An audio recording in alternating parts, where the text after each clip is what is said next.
Welcome to Community Chat for September 2nd. A couple quick updates as we roll off the NativeScript 7 release. First of all, existing pre-7.0 projects. This is the 6.5 series that have been the current stable. And older, we just released tns-core-modules 6.5.16. This fixes a transient dependency that had a star in there that was actually pulling 7.0 core implementation into core module 6.5.15. So if you had installed anything of recent since end of day Monday and ran into that was related to a star that was on the transient dependency, we pin that now to 6.5.15 of core. We do still plan to probably push some fixes as needed to that series because ourselves included have some projects that are on that version, and certainly we know many out there do as well. To kind of help that situation too is we're improving ns-migrate. So the migration has always needed some little polishing, and there were some cases it didn't handle, and we've been looking at some of those edge cases and testing it against some other diverse scenarios and just improving migrate in general. So we're going to roll out some improvements here shortly today to the CLI. Probably will become 7.04 of the CLI today that will have some of those improvements. It includes also the working of the CLI with older projects. So if you had installed 7.0 CLI in the past 2 days and had tried to use that in an existing 6.5 app, you may have seen something related to path issues or something related to app resources possibly. We were looking into those, and we're going to roll out a fix to smooth some of that out here shortly. So just to recap, if you are using tns-core-modules still in your project, just make sure you're using tilde on there. That should pull in 6.5.16, and you might clean your project, and that should get you in good working order there. Let's see. So as I mentioned, a couple fixes that we're following up on with the CLI. As I was just stating, something related to the path detection and improving ns-migrate. We want to start using ns-migrate more and more. So we want to look at more and more scenarios that migrate can help. We see a number of opportunities that this can help now and into the future. One, for instance, is the future discussion of splitting UI out from core. Using ns-migrate would allow projects to adapt to that much easier without manual updating. And so we do want to really start to turn some attention to migrate and improve the way that that works. So some of that will go into the CLI fix today, but I'm sure we're going to continue to do some things with migrate and improve its ability. Let's see. Oh, yeah, so I wanted to mention on the plugins, if anyone out there started updating plugins, you're certainly welcome to update them yourself. You also may have run into the CLI thing that we are pushing out today. So if you have run into anything there, updating demo apps inside those, updating anything with your plugins using the latest CLI, look out for that patch that we'll publish today. We'll probably send a tweet out about it just to make note of it. And that should improve anything you're encountering there. Above and beyond that, we are working on this new plugin seed that will kind of help the maintenance of plugins in general.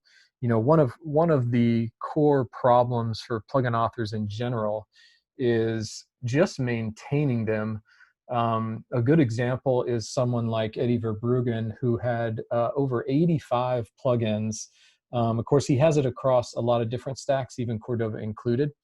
But as you can imagine, that is a maintenance nightmare. Each of those plugins having their own demo apps and demo flavors at that. It's literally something that no one would want to maintain.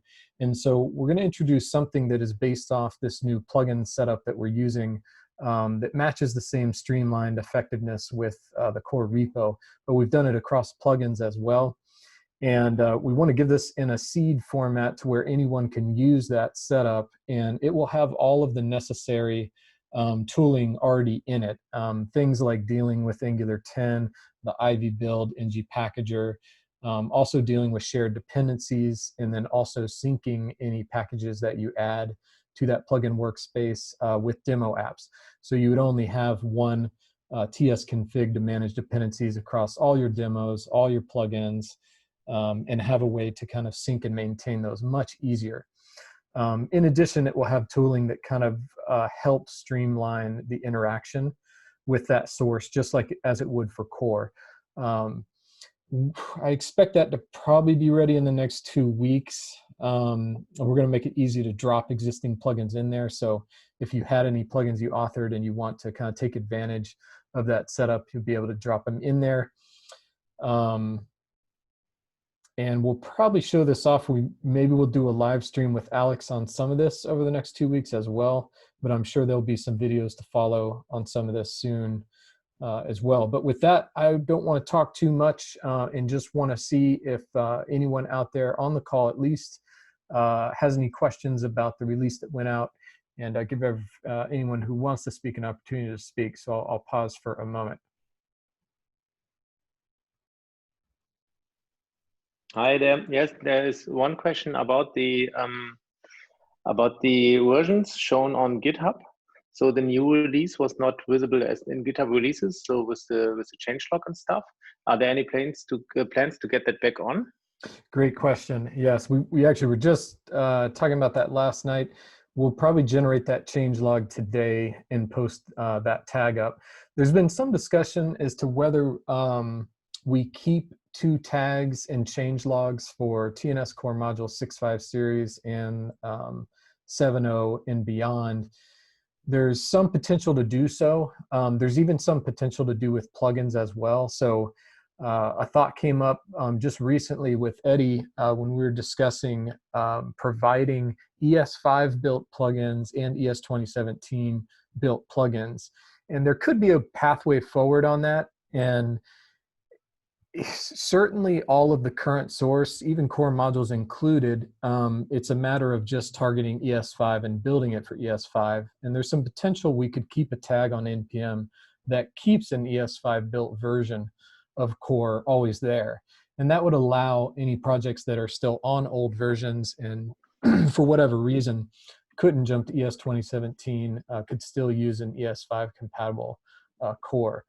So we'll hope to have that sorted out, I'd say, by early next week in terms of if we are going to kind of maintain 2 tags on the repo related to that. We do foresee still bringing some patch updates to the 6.5 series for some time. So it's a good question, but yes, we will definitely publish a 7 tag there with the changelog by end of today. Great, thank you.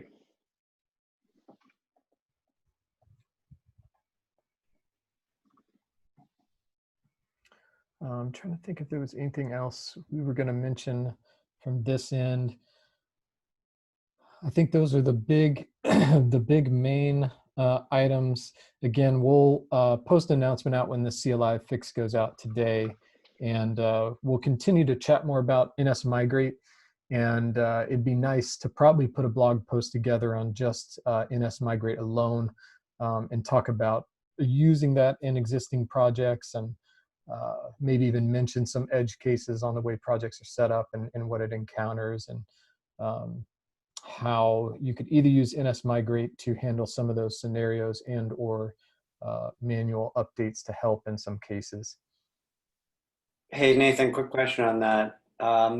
Is that safe to run against, for instance, like my NG core project that you were, helping me bring up to date? Is it safe to run on that just to make sure that everything's sort of as expected? You can definitely try it. I would wait till this CLI fix goes out today to try it, just because we know that in some app setups with the config, and also I think with app resources location, I think there may be a path warning or issue that you see. So look out for that announcement when this patch goes out, and then I'd say definitely try it against there. I think it would be safe to definitely try it. Okay, cheers. And I'd say on the plugin route, I think the plugin seed will probably help.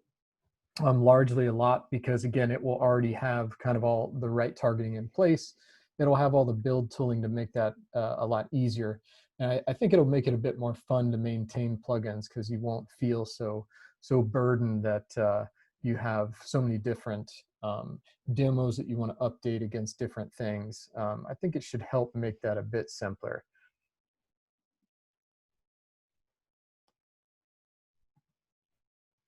There's one other thing I'll mention that was brought up in the Slack channel. There was 4 or 5 property names that I think we're missing from the barrel that we're going to add. We'll probably publish a core patch for those today. Mainly was properties that were used in some plugins as well. And we'd also been improving the type situation in core. There had long been duplicate names, and they were typed differently. There would often be an alias type named text alignment, let's say, and there would also be a matching const namespace for text alignment. And it could cause some strange oddities from time to time. So we were trying to clean some of those last remaining fringe cases up as well. So just something to note.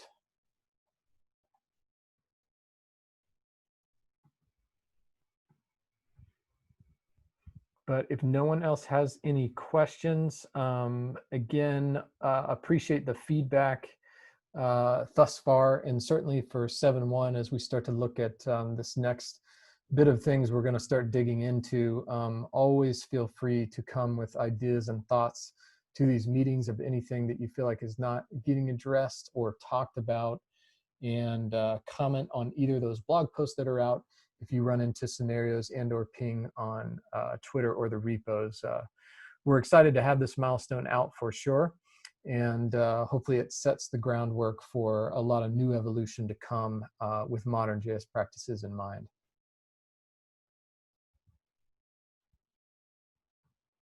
But with that, I guess we will close the call for today. Take care, everyone, and we'll convene again next week.